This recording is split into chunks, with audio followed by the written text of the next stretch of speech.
नमस्कार। आज हम इंडियन इकोनॉमिक थॉट के अंतर्गत दादा भाई नौरोजी के आर्थिक विचारों को देखेंगे। जब भारतीय आर्थिक विचारकों की चर्चा की जाती है तो उनमें एक विशेष योगदान के रूप में जिस अर्थशास्त्री का नाम लिया जाता है वो है दादा भाई नौरोजी। दादा भाई नौरोजी का जन्म 4 सितंबर 1825 को बंबई के एक पारसी परिवार में हुआ था। उनके पिता नौरोजी पालनजी दारजी एक गरीब पारसी थे।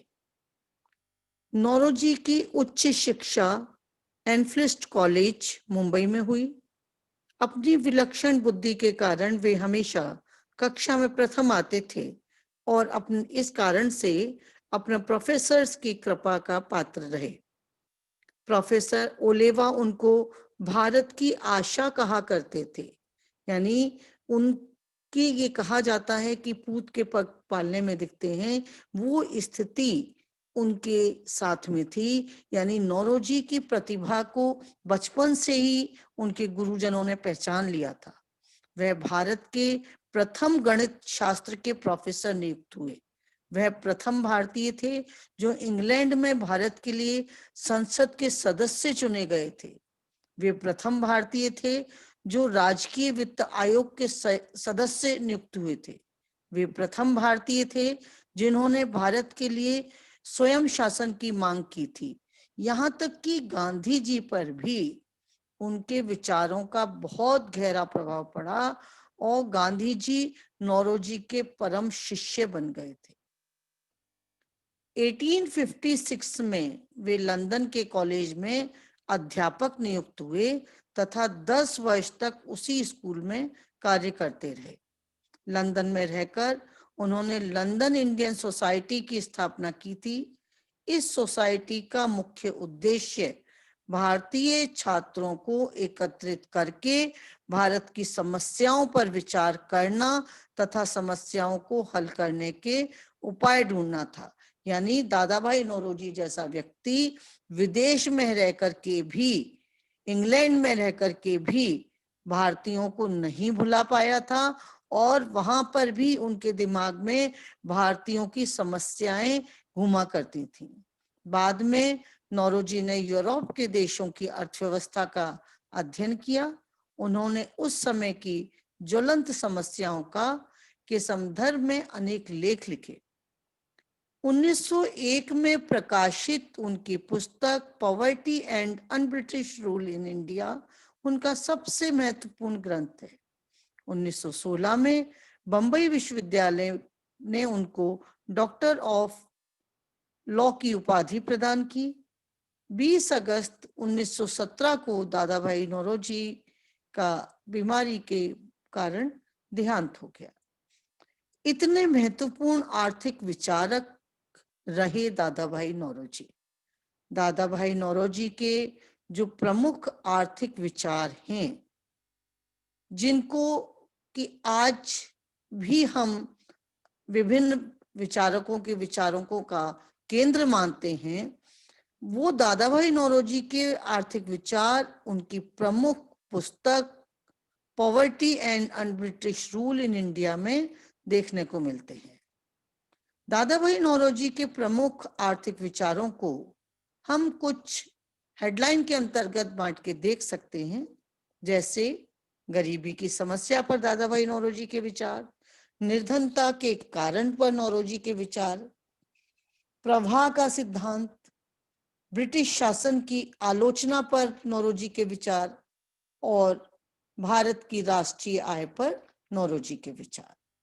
तो सबसे पहले जो उन्होंने चर्चा की थी वो है गरीबी की समस्या। दादा भाई नौरोजी ऐसे विचारक थे जिन्होंने भारत की गरीबी की समस्या को नजदीक से देखा था, जिया था और उनके अंदर समाया हुआ था इसका दर्द। नौरोजी के आर्थिक विचारों का केंद्र भारत की गरीबी थी। नौरोजी ने स्वयं अपनी आंखों से दिन प्रतिदिन बढ़ती हुई भारत की निर्धनता को देखा था। देश में अशिक्षा और निर्धनता की बाढ़ सी आ गई थी। नौरोजी ने यह अनुभव किया कि इस कुव्यवस्था का मुख्य कारण ब्रिटिश शासन व्यवस्था थी। उन्होंने एक अध्ययन से ये सिद्ध कर दिया कि भारत के नागरिक की औसत आय 20 रुपए प्रति वर्ष है, जबकि उसका खर्चा 34 रुपए है। मजदूरी की दरें संसार के शेष राष्ट्र के मुकाबले भारत में बहुत कम है। पूरा देश, विशेषकर ग्रामीण क्षेत्र, भुखमरी का शिकार होता जा रहा है। उन्होंने अपने लेखों में लिखा कि देश में रोजगार देने की कोई विशेष योजना नहीं है। परिणाम स्वरूप देश में लाखों लोग रोजगार की खोज में एक स्थान से दूसरे स्थान में भटकते रहते हैं। ब्रिटिश शासनकाल में युद्ध तथा अकाल रोज की बात हो चुकी है। देश के आर्थिक विकास की चिंता ब्रिटिश शासनकाल को नहीं है, ये उन्होंने अपने अध्ययन में अच्छी तरह से महसूस कर लिया था। वे अपने साम्राज्य को सुदृढ़ करने के लिए देश में निर्धनता को स्थायी रूप से मिटा देना चाहते थे। यानी वो ये जानते थे कि यदि देश को सुदृढ़ करना है, यदि देश का आर्थिक विकास करना है, तो सबसे पहले यहाँ की गरीबी को मिटाना होगा। दादा भाई नौरोजी ने अपने अध्ययन में रेल उद्योग का उदाहरण देते हुए लिखा था कि इस उद्योग में अंग्रेजों को लगाया गया है, बहुत थोड़े से भारतीय हैं जो निम्न स्तर के काम पर लगाए गए हैं। भारतीय रेलों से प्राप्त होने वाली आय को ब्रिटिश कोष में जमा कर दिया जाता है। रेलवे प्रशासन के बड़े बड़े अधिकारी इंग्लैंड में रहते थे, जिनका सारा वेतन भारत से दिया जाता था। कुल मिलाकर रेलों से प्राप्त होने वाली आय भारत के आर्थिक विकास में व्यय न करके प्रशासनिक खर्चों में व्यय की जाती थी, यानी वो इंग्लैंड के लोगों के पास पहुंचती थी। तो उन्होंने महसूस किया कि भारतीय रेलों से भारत को लाभ न मिलकर अंग्रेजों को लाभ मिल रहा था, जबकि विदेशी ऋणों का संपूर्ण भार भारत के ऊपर था। कितनी विचित्र स्थितियां थी उस समय पर, जिससे भारत में गरीबी की समस्या ज्यों की त्यों बनी हुई थी, उसमें बिल्कुल भी कमी नहीं आ रही थी। भारत में इस समस्या को जन्म देने वाले अंग्रेज थे, ये नौरोजी ने अच्छी तरह से महसूस कर लिया था। इसलिए नौरोजी का ये विचार था कि भारत की आर्थिक स्थिति को देखते हुए देश में ऐसी योजनाओं को अपनाया जाना चाहिए जिनसे भारत की गरीबी और बेरोजगारी को सदा के लिए मिटाया जा सके। यानी इतनी करीब से गरीबी की समस्या को देखने और समझने वाले व्यक्ति सिर्फ दादा भाई नौरोजी थे। दूसरे महत्वपूर्ण विचार जो उनके देखने को मिलते हैं वो है निर्धनता के कारण।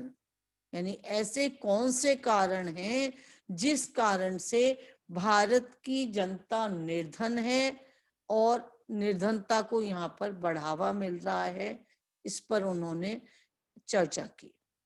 भारत की निर्धनता के कारणों की चर्चा करते हुए दादा भाई नौरोजी ने लिखा कि प्रतिवर्ष देश से पर्याप्त मात्रा में भारतीय पूंजी इंग्लैंड को भेजी जाती है। अंग्रेज भारत में काम तो करते हैं, परंतु वो अपनी अधिकांश आय का भाग विदेशों को भेज देते हैं। भारत का रुपया भारत में खर्च नहीं हो पाता, जिसके कारण भारत की अर्थव्यवस्था दिन पर दिन खोखली होती जा रही है। इंग्लैंड के जो उद्योगपति भारत में अपना कारोबार करते हैं, वे भारत में अपनी पूंजी का विनियोग इस प्रकार करते हैं जिससे इंग्लैंड को अधिक से अधिक लाभ हो सके। उस समय भारतीय उद्योगपतियों की संख्या बहुत कम थी। विदेशी उद्योगपतियों की नीति शोषणवादी थी। कुल मिलाकर उस समय की राजनीतिक और आर्थिक परिस्थितियों के कारण भारत की निर्धनता को दिन दूना रात चौगुना बढ़ावा मिल रहा था। ये दादा भाई नौरोजी ने अच्छी तरह से महसूस कर लिया था। तीसरे विचार जो उनके थे वो थे प्रवाह का सिद्धांत। प्रवाह का सिद्धांत, the drain theory. Drain theory का मतलब भी कि यहाँ के धन कैसे विदेशों में जा रहा है, इसका विशेष अध्ययन किया था दादा भाई नौरोजी ने अपने विचारों में। ड्रेन थ्योरी जिसको कि हिंदी में हम निष्कासन का सिद्धांत कहते हैं।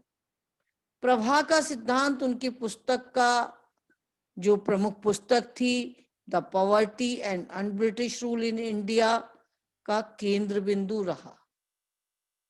नौरोजी के अनुसार देश के नागरिकों तथा उद्योग धंधों पर भारी करारोपण करके जो आय प्राप्त की जा सकती थी, वे उस आय को इंग्लैंड में भेज देते थे। यदि अंग्रेज इस रुपए को देश में व्यय करते या उसे देश के नवनिर्माण पर खर्च करते तो देश में धन का वितरण सही तरीके से होता और धन विदेश जाने से रुक सकता था। ऐसा करने से देश में आर्थिक क्रियाएं प्रोत्साहित होने लगती और देश समृद्धि की ओर बढ़ने लगता। परंतु अंग्रेजों ने ऐसा नहीं किया। नौरोजी के अनुसार सन 1900 तक भारत की आय में से 200 लाख पौंड से अधिक धन भारत से बाहर भेजा जा चुका था। इस स्थिति में पूंजी निर्माण नहीं किया जा सकता था। नौरोजी का यह मानना था कि देश का समस्त धन देश में नहीं लगाया गया तो देश में पूंजी निर्माण नहीं किया जा सकेगा और वार्षिक उत्पादन की दर को नहीं बढ़ाया जा सकेगा। नौरोजी का ये मानना था कि स्वदेश से विदेशों को होने वाले धन के प्रवाह से देश को दो प्रकार की हानियां होती हैं। नंबर 1, पूंजी में निरंतर कमी आती है। नंबर 2, उद्योग धंधों का विकास अवरुद्ध हो जाता है। तो हमें ये समझ लेना चाहिए कि नौरोजी विदेशी पूंजी को स्वदेश में आमंत्रित करने के पक्ष में थे। देश की पूंजी विदेश में नहीं जाए, वो ये जानते थे। वे विकास कार्यों के लिए विदेशी पूंजी को भी आमंत्रित करना चाहते थे, परंतु अंग्रेज शासक ऐसा नहीं करने देना चाहते थे। वे अंग्रेजों की इस नीति की कटु आलोचना किया करते थे, जिसका उद्देश्य सिर्फ और सिर्फ भारत का शोषण करना था। इसलिए नौरोजी भारत के लिए एक ऐसी आर्थिक व्यवस्था को लागू करना चाहते थे जिससे देश की आय का उपयोग देश में ही किया जा सके। यानी नौरोजी का ये विचार था कि इस तरीके से इन्वेस्टमेंट को बढ़ावा दिया जाना चाहिए ताकि भारत की संपत्ति के ड्रेन को रोका जा सके। यानी भारत की संपत्ति जो विदेशों में जा रही है उसको किसी भी तरीके से रोका जा सके, ये उनका विचार था और इसको दूर करने के लिए उन्होंने भरसक प्रयास किए। नेक्स्ट विचार जो नौरोजी का था वो था ब्रिटिश शासन की आलोचना। ब्रिटिश शासन के वो पक्ष में बिल्कुल भी नहीं थे, इसलिए उन्होंने उसकी कटु आलोचना की थी। ब्रिटिश संसद में उन्होंने ईस्ट इंडिया कंपनी की ये कहकर आलोचना की थी कि कंपनी भारत के व्यापार को समाप्त करने पर तुली हुई है। समय समय पर उन्होंने अपने भाषणों और लेखों में इस बात को स्पष्ट किया कि अंग्रेज महत्वपूर्ण पदों पर अपने लोगों को लगाकर भारत की उपेक्षा कर रहे हैं। नौरोजी की इस बात का समर्थन करते हुए सर विलियम हंटर ने स्वीकार किया कि भारत की प्रशासन व्यवस्था में भारतीयों को अधिक से अधिक स्थान दिए जाने चाहिए।